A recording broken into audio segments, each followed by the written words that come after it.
Caldwell Banker, and he's been working with us for a long time. So y'all give him a round of applause.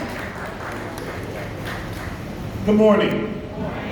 I've got a lot of information I want to share with you in a short time to share it, so I'm going to, ask that all of you save your questions to the end. I'll be available at the table, and I'll try to leave at least 5 minutes at the end to answer any questions if you're shy and you don't want to come and see me in person, okay? I promise I don't bite.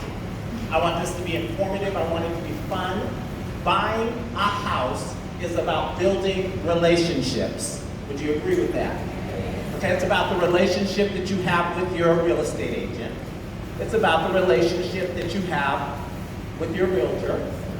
It's about the relationship you have with your appraiser, your home inspector. It's about building relationships. And so what I've found over the last 6.5 years of doing real estate is that it starts there. And it's highly important that we establish good, healthy relationships, just like it's important that we establish good spending habits, correct? Good saving habits, correct? So here's my information. Last year, I was ranked number 66 out of over 1,200 agents here in Atlanta for Coldwell Banker for highest producing agents. I'm very proud of that. I helped lots of people get into homes, and the majority of them sat in the audience just like yourselves, okay? They were in the process of repairing credit. They were in the process of building credit. They were in the process of divorcing. They were in the process of doing life. And during that process, we worked together in order to get them where they needed to be so they could purchase a home. The majority of the work lies on you, but if you are committed to buying a house, I always say I'm the right agent for you. Okay? If you like looking at houses, HGTV stuff, you're not sure what you want, you're not even sure you want to buy a house, I might not be the right person for you. But if you're serious about buying or selling a home, I'm committed to helping you realize that goal. There's my contact information. I also left these pamphlets. They look like this on the seats for you. On the second page, it has all of my information, and if you stop by my table, I have business cards that I'd be more than happy to share with you. Referrals are the heart of my business, and so I rely on people like yourself to put word out about the job that I do for you. Hopefully, you will think it is as outstanding as I feel I am going to contribute to your whole experience. So let's get started. There are several benefits to home ownership. One is you're building equity. Have you ever heard the expression, you're paying your mortgage instead of someone else's mortgage? Okay, when you're building equity, you're building a legacy. That is something that you can pass on to your children. Lots of groups understand the importance of this, and they buy real estate, and then they'll bring a family member in, help them get on their feet, they'll leave, they'll buy a house, and they're building equity and also building a family legacy. That brings me to the third point, all right? I've already jumped ahead. Creating a legacy for your children. Securing your future. Okay, what kind of future do you think you have paying rent on an apartment over the next 5 or 6 years? Do you think that you're building any kind of future? Right, you're just basically throwing money away. Right now, the interest rates are really low, and it's an ideal time to get started with the home buying process, but the interest rates are predicted to go up and to go up substantially. Prior to the economic downturn of 2006, it was not uncommon for interest rates to be in the double digits, 12, 14, 16%. They were lowered on purpose to stimulate the economy. For most intensive purposes, they believe that the economy has been stimulated. Under our present leadership, they want to put more money into the banks and the financial lending institutions, and the best way to accomplish that is to raise interest rates.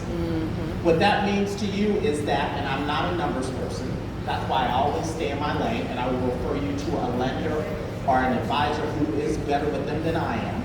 But let's just hypothetically say that you qualify for an interest rate of 4.5%, which equates to you can buy up to $180,000 home. Okay? If that interest rate goes up as little as 5.5% or 6%, you can afford less home, right? So while the interest rates are low, it means to you as a buyer that you can buy more house at the current interest rate, and as that interest rate goes up, you can afford less house.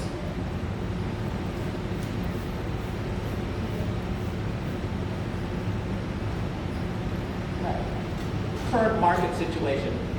By show of hands, how many of you think that we're in a buyer's market? How many of you, by show of hands, think that we're in a seller's market? Those of you who raised your hands when I asked if it was a seller's market are 100% correct.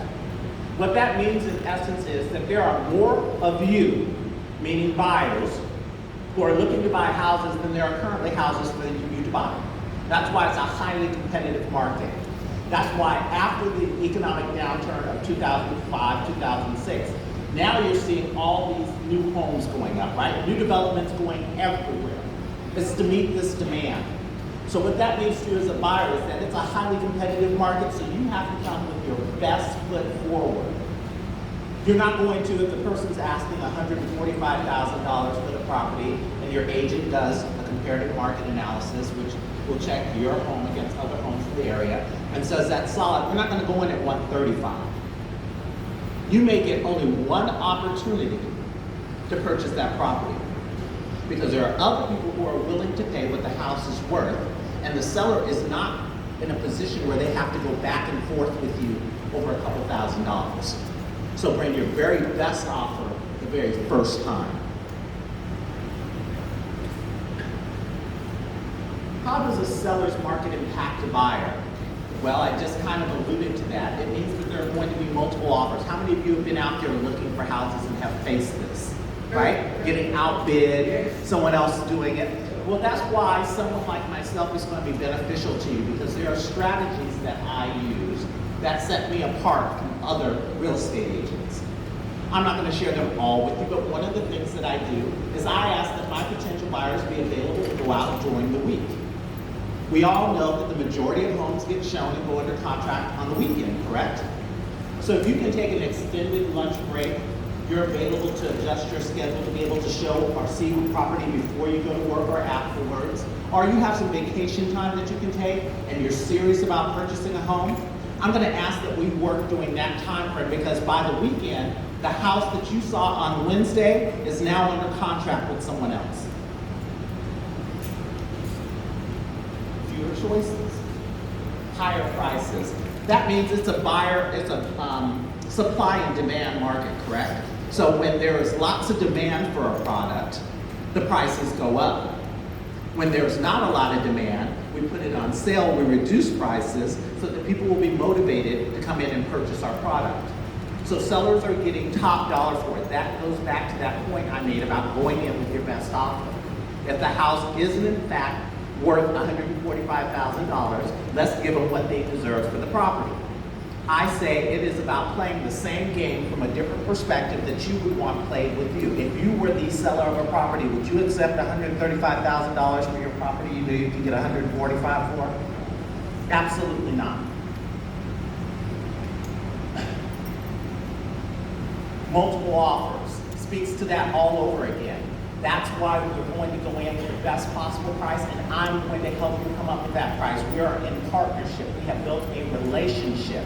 I'm going to do what I alluded to just a few minutes ago. I'm going to do what's called a CMA, a comparative market analysis. It is an apples-to-apples comparison of your home to other homes, generally within a half mile, that resemble your home. Okay? I'm going to pull homes that are currently on the market. I'm going to pull properties that are under contract, and I'm going to pull properties that have sold in the last 6 months. Anybody have any idea what that's going to help me do? Make a grid. That's going to help me establish what it is other buyers were willing to pay for houses that were similar to your house, which is the name of the game, because if they were willing to pay $145,000 for it, then the seller understands that, and they're not going to accept $135,000 for it. The appraiser will revisit that during the appraisal. He will do the same process that I will perform for you. He will be doing a comparative market analysis of sorts, where he will be determining that that property is worth what the seller is asking for it, because they work for who? The appraiser. They work for the lender. And they're going to make sure that lender doesn't give you one more dime for that property than it's worth, right? Because in the event you forfeit on the loan, and they've asked for $145,000 and the bank has lent you $145,000, they know pretty self-assuredly that they can get their $145,000 back. Their hope is that they'll be able to give you more. Highest and best situations. Homes going under contract quickly. What we've noticed in like the last 6 to 8 months is that it's slowed down a bit, okay? They're going under contract quickly, but they're not going under contract quite as quickly as they had in the last year. We're seeing lots of properties that were showing active on a Wednesday. You contact me on Thursday and say you want to look at the property, and the property is already under contract. That's why as a professional realtor, I'm going to be able to give you access to the 2 professional sites that I have access to, which will automatically generate properties that fit the criteria that you shared with me. And you will look them over, and all I will ask in return is that you get back to me in a timely manner about your interest in this property. Must be innovative in offer strategy. I shared with you going out during the week, right? I'll share another one with you. I'm feeling kind of generous, okay? What I have done in the past is I've asked my buyer clients to write letters to the seller explaining to them their situation. I don't have a whole lot of time, but I'll share how this worked. I had a single mother who was fleeing an abusive relationship. She had moved in with her mother, and she had 2 teenage daughters. She wanted to keep her daughters in the school district they were in and didn't want to have to move them during the middle of the school year. I said, Dion, I need you to sit down and write a letter about your family. She wrote about, didn't put a whole lot of personal information, but I'm a single mother with 2 teenage daughters who are straight-A students. My oldest daughter is going off to college next year. This house would change our lives. The letter was so impactful that the seller, I'm not sure what happened to my visual, the seller came to the closing because he had to meet this woman to hear and put a face to this story. He said, we got so many offers because the price point was about $140 in Decatur, which if you can imagine, it was a diamond in the rough. It was a gift. It was a needle in the haystack, okay? And she got, and we won out over the other people who were interested in buying the property. That is a strategy, right? Because we need, in a sameness of sameness, whether it be a realtor or you as a buyer, we need to separate ourselves. Let's see if this comes back on. Are we out? Okay, we're working on it. So, any questions while I'm waiting for the audio visual to come back on? Yes? For the west side, for homes that honestly be on an uptick since the Mercedes-Benz Stadium, how do you kind of offset, or what strategies would you suggest a prospective buyer to implement in order to find that kind of diamond in the rough where you're in like a upswing community? His question was, in areas like southwest Atlanta where the market is really hot. I can speak to this personally. My husband and I bought a house in southwest Atlanta in Westview 8 years ago. 8 years ago, that area was one of the hardest hit in the country by mortgage fraud. Atlanta was one of the highest hit cities in the entire nation. Southwest Atlanta was. And what that means is people were saying the houses were worth a lot more than they are actually worth, so people would get the money and run. They would leave the properties, and consequently, there were lots of properties that were left boarded up. I was not a realtor at the time. A parent of one of our kids was, and we were thinking about moving from College Park into the city because that's where our kids went to school. So my husband, who's from Philadelphia, suggested Southwest Atlanta, or the agent did, and he went along, and I said, my nerves are too bad. I can't do it. There's too much activity. There's people walking down the street like zombies. You know, there's cars. There's just way too much. Are we good? 5 minutes. Okay. So we looked at some properties, and we kept getting outbid on every single property. There we're going on. We kept getting outbid. So our agent at the time said, have you guys heard of something called the Atlanta Beltline? I'm a research person, hopped online, was fascinated by the concept of it coming from Seattle and other large cities where A lot of the activity happens, there's an official downtown or midtown feel. People walk to the movies and then go get some dessert, which didn't exist here in Atlanta. I was fascinated by it. Long story short, we decided to purchase our home.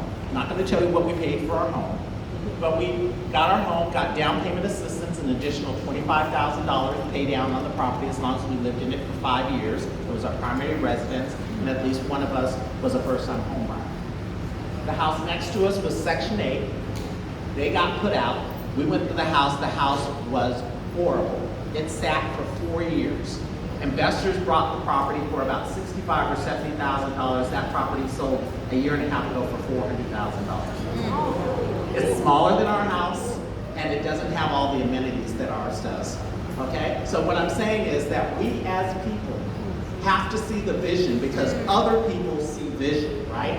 They're willing to put up with the shabby Kroger store. They're willing to put up with people walking down the street. They're willing to put up with boarded houses because that's the same mentality that Grant Parks and Virginia Highlands were built on. When I moved to Atlanta 22 years ago, Grant Park, there would be hypodermic needles and prostitutes strolling up and down the street.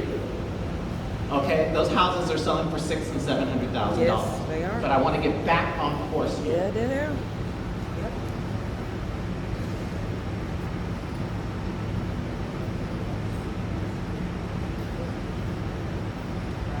I don't put anyone in my car, which is an expression of realtors, actually 25 years. But I don't go out and show property to anyone who doesn't first have a pre-approval letter, and I'll explain to you why. Getting a pre-approval letter sets the budget. You wouldn't go to Neiman's or Macy's to buy a pair of shoes and didn't know how much money you were working with, right? The same holds true with purchasing a home.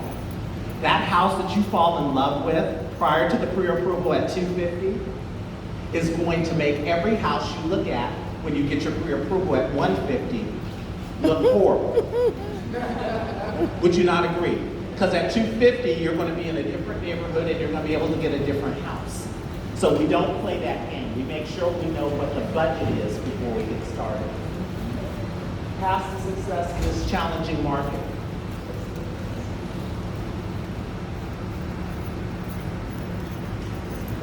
Is there somewhere I'm supposed to be pointing this clicker? Okay. Choose a full-time realtor. I'm highly motivated to get you to the closing table. You know why I'm motivated? Because I don't get one dime until we get there.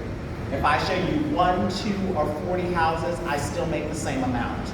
If you decide during the process that you do not want to move forward with buying a house, I've shown you 40 houses, I've burned up 40 houses worth of gas, and I've wasted 40 hours of my time. Okay? So I'm highly motivated to get you to where you need to be. I'm familiar with financing programs, like I said. It's about the partnerships and the relationship portion. Okay? I partner with people who know what's out there. A proven track record. I've already shared with you that I was ranked number 66 out of over 1,200 agents here in Atlanta. Motive to help you achieve your goals because I can't achieve my goals until you achieve yours. Would you not agree? My goals are to feed and support my family, to be able to buy nice houses, or nice clothes, and wear fly hats. Okay? So in order to wear fly hats, I got to sell some houses. Good communicator and listener. There is nothing worse whether you're partnered with someone or you're in a business transaction where you don't feel that you're heard, correct? You want someone who's not able to only fill your needs but anticipate what they are, because not knowing what you don't know can actually hurt you. And as a home buyer, and many of you are first-time home buyer, you don't even know what you don't know. You have no idea. So it is my responsibility to educate you on the process and the steps needed in order to get through the process so that you can make the most and best decisions for you. Would you not agree? Market knowledge. I sell houses all over the city. I sell houses at all different price points. I've sold houses for $70,000. I've sold houses for $350,000. I've sold houses for $150,000. I've sold houses for $180,000. The list goes on. I've sold houses in Lithia Springs, Dallas, Elmwood, South End, Southwest. If there is a serious buyer who's looking to meet the need of buying a home, I'm here to help you do so. able to determine and access your needs quickly and change direction if necessary. I already spoke on that, right? Availability. This is huge. For those of you who have already worked with realtors, how frustrating is it that you want to see something, you know how tight the market is, and you can't get hold of your realtor? They've gone MIA. Okay? Again, I'm highly available because this is what I do full time. Now, I will tell you that unless it's something really pressing, we're not going to go out and look at just one property. Okay? I like to look at a couple properties at a time because that's the best use of our time and energy. Okay, so we've gone out and looked for a house. How am I doing for time, Walter? 2 minutes? See, I told you it goes by too fast, y'all. So we found a house, we fell in love, and we decided that we're going to, well, this is off, all right? So when you decide to work with me, I'm going to ask you to sign what's called an exclusive buyer's brokerage. It basically means we're going steady. I'm going with you, you're going with me. You can quit me at any time. You just need to put it in writing. That secures that anything I showed you and I'm entitled to a commission on, I receive my commission, and it also allows me to work with you as a client as opposed to a customer. Customers, I just help you by handing you papers and say this is what you need to sign. As a client, I'm able to do that comparative market analysis and able to give you the whole breadth of my experience. We'll go right through that. Okay, that's the exclusive buyer's brokerage. Choosing a mortgage advisor, we've gone through that. Sets the budget, pre-approval letter, we know that. 97% of homes are found online, right? Gone are the days where you drive through the neighborhood or you go through the newspaper like you did when I was a kid, right? To find a house. Everything starts there. So what I'm going to do in the beginning of the process is gather information from you as to what it is that you're looking for. Create a search engine. That search engine will be sent out to you. You'll look at homes. I'll ask you to rate them between 1 and 10, 1 being the lowest, 10 being the highest. Anything below a 5, we don't even waste our time on. If you're working with a partner, husband, wife, girlfriend, whatever, we don't judge. That person is also going to have the same rating system.